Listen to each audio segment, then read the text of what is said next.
is what seems to be a movement against capitalism in this country. This is a piece in Politico just published, Soak the Rich. Americans say go for it.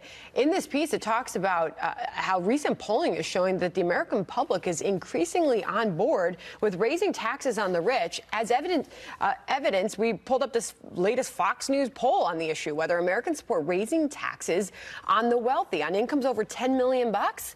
Those that are in favor of that, 70%, Charles. Over $1 million in income, 65% are in favor of raising taxes. The idea of fairness has been promoted in our schools for a long time.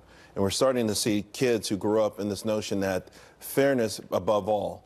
And now they're becoming voting age, and they're bringing this ideology with them. Yeah, next thing you know, they'll be saying things like, human beings have dignity and they shouldn't be starving in the richest country in the world. Nothing scares Fox News hosts more than young people having a say and wanting to undo the fact that a minute fraction of people hold on to most of the wealth in this country. They have put so many miles on the words socialism and Venezuela that I almost miss hearing about Hillary's emails. And this movement in favor of fixing the egregious income inequality in this country was spearheaded by the ultimate boogeyman herself, Alexandria Ocasio-Cortez, who responded to this spooky clip warning of the dangers of restoring America's middle class. She tweeted, "Just wait until they find out about the golden rule." I mean, seriously, these hosts are discussing fairness like we're contemplating allowing murderers to become teachers. Yeah, we teach our kids to be fair in school because it is probably the most basic tenet of civilized society. How is Fox News at odds with this? Could it be that having a system rigged in favor of further entrenching the wealth of the top 1% isn't making society a better place? And that these Fox News hosts,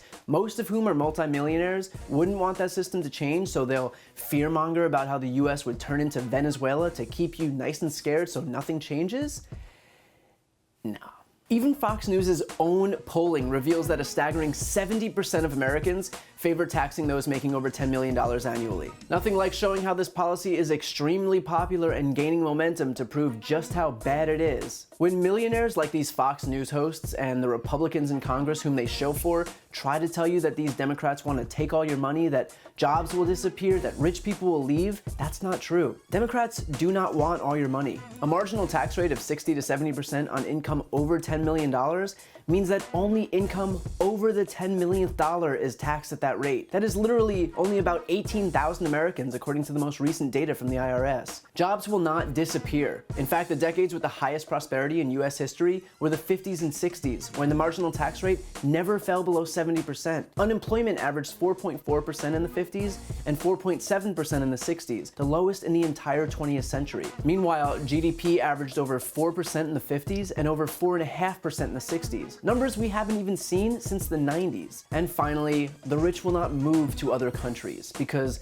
there are only a few industrialized nations in the world with a lower tax rate than the US. So unless Jeff Bezos is going to retire in Kenya, the Ukraine, Albania, or Mexico, I don't think you have to worry about the 1% jumping ship. Numbers don't lie, but if history has shown us anything, it's that millionaires and billionaires will.